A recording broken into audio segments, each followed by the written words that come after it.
Olá, sambistas, sejam bem-vindos a mais um vídeo aqui do nosso canal no YouTube. Meu nome é Emerson Porto Ferreira e nós daremos sequência a um quadro que pode ser que vire um quadro, pode ser que não, mas que por enquanto terá a duração aí de 4 episódios pré-carnaval para a gente explicar o que vai acontecer no Sambódromo do AMB nas 4 noites de apresentação que vão começar nessa semana, neste sábado 11, 8 horas da noite, lá no Sambódromo do AMB, quando a Imperatriz da Pauliceia irá estrear a passarela do Carnaval de São Paulo 2023, uma das, já que existem outros carnavais perante a cidade, como na Vila Esperança e no Butantã.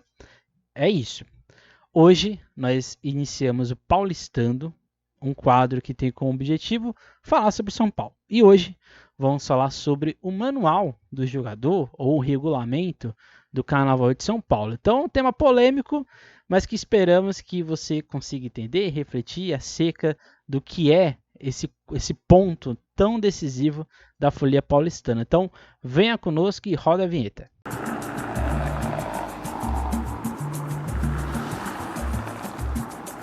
Bem, antes de mais nada, não deixe de seguir os Sambistas da Depressão nas suas páginas, seja no Facebook, no Instagram, no Twitter. Aqui no YouTube, não deixe de curtir, comentar esse vídeo, compartilhar caso você ache ele interessante e de se inscrever no nosso canal também. É isso. Bem, todo carnaval, toda manifestação carnavalesca de escola de samba, de certa forma, tem um regulamento. O regulamento é essencial, até porque o desfile ele tem que acontecer, e para acontecer ele precisa ter algumas regras, normas. Quando o carnaval ele se aproxima de ser uma competição, ou seja, quando ele se estrutura num quadro que vai além do cultural, e ele adentra também no econômico, no turístico e também nessa lógica de poder, porque toda escola quer ter o poder, né, de ser a campeã daquele grupo, principalmente do grupo especial. Isso vai gerar o que a gente chama de regulamento. Então, o regulamento ele é essencial para uma festa que se tornou competitiva. Então, isso não quer dizer que a gente está aqui pregando o fim do regulamento, porque ele tem que acontecer. O que gera um incômodo em muitos dos foliões do Carnaval paulistano é o que a gente chama de manual do jogador. Mas como é que a gente chega nisso, né? Se a gente pega o começo das oficializações do Carnaval, principalmente Rio e São Paulo, o Rio, há muito tempo, lá na década de 30, já se aproximou no que seria, né, um regulamento, uma oficialização da prefeitura e de outros órgãos que faziam a festa. Essa lógica de um regulamento ou de modos de avaliação, como eu disse no começo, era exatamente dentro de uma lógica de competição.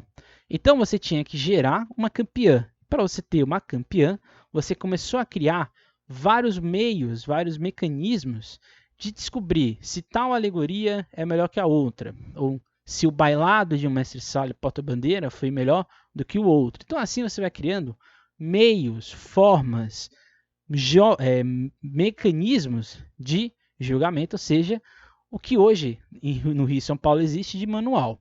Mas naquele período não existia também uma profissionalização do carnaval. Então você não tinha também jurado para avaliar se estava certo ou errado dentro dos parâmetros. Os anos vão passando, décadas e assim sucessivamente, até vamos dizer assim que nos anos 80, se assim podemos dizer, 80 para o 90, a gente vai ter um corpo de jurados de fato efetivo, que tenha mecanismos, que tenha ali um certo, vamos dizer assim, juízo do que é a festa em si.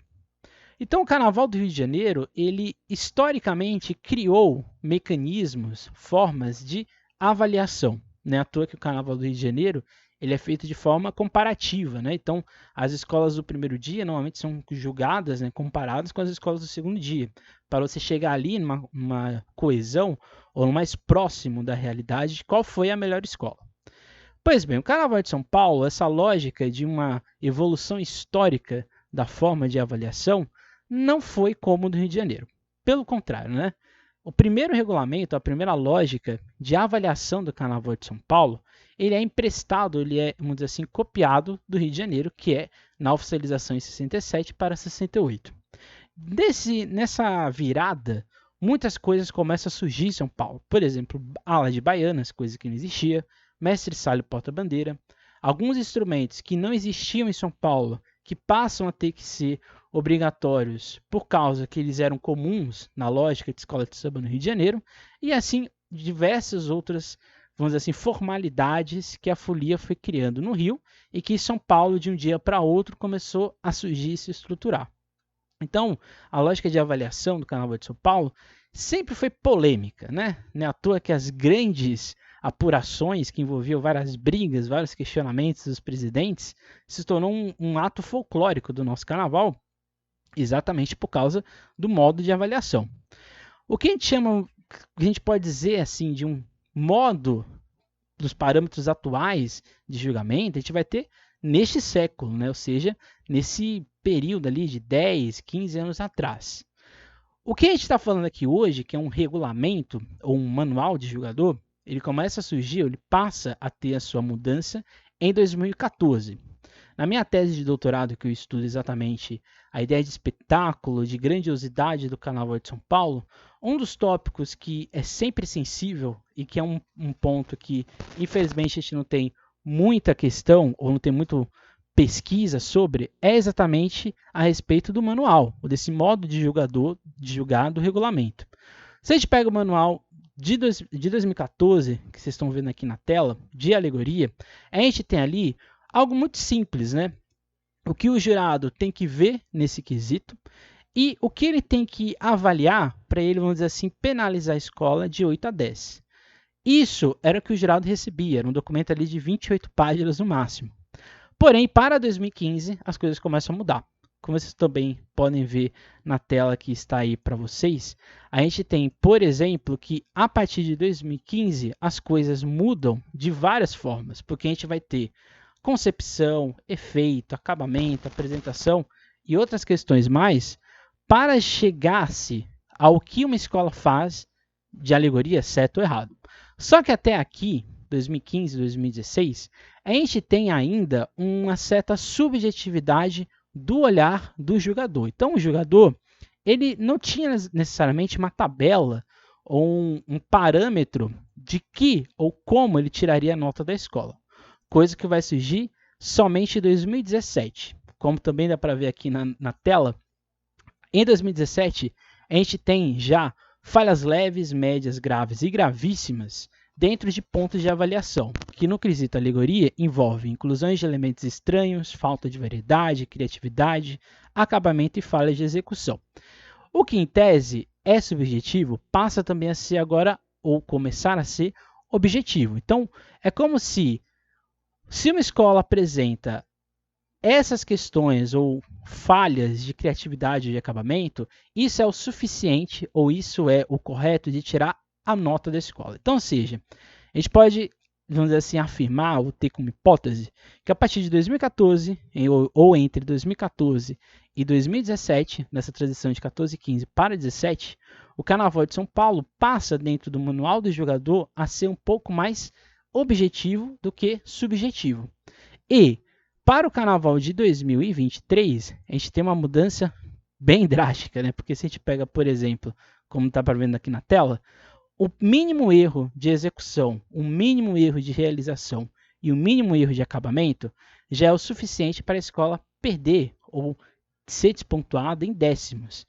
É uma estratégia, é uma forma, talvez, de você gerar o quê? Um mecanismo de tirar menos 10 e você ter, vamos dizer assim, uma variedade maior. Porque o que aconteceu, né? Qual é a grande crítica que a gente faz para o manual do jogador? É que o manual do jogador, ele de certa forma, por ser ou buscar uma objetividade da nota, ele acabou criando indiretamente uma objetividade no modo de ver o carnaval. Então é como se o carnaval fosse uma fórmula. E carnaval é uma festa popular. Se ela é popular, ela é subjetiva. E o que dá essa sensação de catarse, de você ver um desfile e ficar emocionado, é que ela é uma subjetividade objetiva. Por quê? Ela é subjetiva, mas é uma subjetividade que é objetiva dentro da emoção, dentro do olhar, dentro do sentir, do se empolgar. Então isso, de certa forma, é o que dá esse ar ou essa sensação de que o carnaval ele é essa potência, ele é essa força, ele é esse poder e que não só em São Paulo, mas em outras cidades, geram escolas antigas, né, antiquíssimas, com comunidades, com gerações dentro delas. Então, é isso que dá a graça do carnaval. Quando a gente gera essa objetividade, a gente não está avaliando qual foi a melhor escola, a gente está avaliando qual foi o melhor projeto de uma escola de samba. O que dá a sensação de que, às vezes, uma escola que arrebata na avenida, ela às vezes vai ser despontuada porque ela simplesmente quis ser uma escola de samba, ou seja, ela quis ousar, ela quis fazer carnaval. Enquanto que, às vezes, uma escola que faz um desfile ali, o feijão com arroz, ela vai ser pontuada porque ela entregou aquilo que ela estava, vamos dizer assim, apta, ou que ela queria entregar. Então, isso é o que gera o grande problema do manual do jogador. Porque se a gente pega um manual do jogador de alegoria, a gente não tem só essa página, a gente tem outras páginas com várias questões para o jogador avaliar e tirar ponto. A gente tem ainda mecanismos, como você também está vendo aqui na tela, de formas, por exemplo, tabela de execução com falhas e ali os pontos que o jogador pode tirar nota. E você também tem a mesma questão na questão de acabamento, em que o jogador ali vai ter ali na sua frente 4 páginas para ele despontuar a escola. Então é como se a gente buscasse não a estética, mas sim uma forma ou um jeito objetivo de dar nota. E se o carnaval é uma festa subjetiva, não tem como objetivar algo, deixar super técnico, uma coisa que não é técnico. O técnico é legal, é bonito, é eficiente, mas nem sempre o técnico gera essa catarse, esse arco de memória que o carnaval tem, que o Carnaval de São Paulo gerou durante anos e décadas. Então, o problema do manual do jogador, e aqui a gente pegou a alegoria, mas todos os outros quesitos vão ter essa mesma lógica, né, de 8 a 10, e a busca ou a sensação é de não ter tanto 10. Mas pode ter o efeito contrário, você ter muitas penalizações sem sentido, ou um olhar muito rígido dentro de uma objetividade que não está buscando um bom desfile, mas sim um desfile dentro de uma pasta, dentro de uma letra, de um letramento, que isso, infelizmente, ainda não é carnaval. Então fica aí a questão, o olhar atento, você que estará na IB, em casa, ou que vai, dê uma olhada no regulamento, no manual do jogador, para você se inteirar do que está acontecendo, porque dá aquele efeito, né? Quem está na avenida tem a sensação de que uma escola foi bem, mas o que na verdade está importando é o que está ali nessa letra, né? Nesse regulamento, nessa burocracia de letras e de letramento em si, que em tese só um grupo de jurados ali que vai ter a noção, a lógica do que deu certo e do que deu errado. Então fica aí o questionamento, fica aí também um ponto de reflexão para os próximos carnavais e que a gente volte a ser subjetivamente objetivo, que a gente possa voltar a se emocionar, até aquela sensação de que o carnaval vai ser marcante, seja na alegoria, seja na bateria, seja no samba, na fantasia ou qualquer coisa que seja. O que a gente tem que voltar a ter é a sensação de que o carnaval é nosso, porque isso afasta as pessoas, não só nas escolas, no sambódromo, mas principalmente da folia de escola de samba, porque a gente vê que os blocos estão crescendo e crescendo de forma vertiginosa. Então, fica aí a reflexão. Até o próximo quadro, até o nosso próximo episódio, que talvez a gente vai falar sobre as escolas do acesso 2, o que esperar, as expectativas, as curiosidades que a gente pode ver no grupo que estreia o Carnaval de São Paulo no dia 11. Então é isso, gente. Até a próxima. Não deixe de curtir o Sambista da Depressão aqui no YouTube e em outras redes sociais. Até a próxima. Nunca esqueça e nunca deixe de sambar.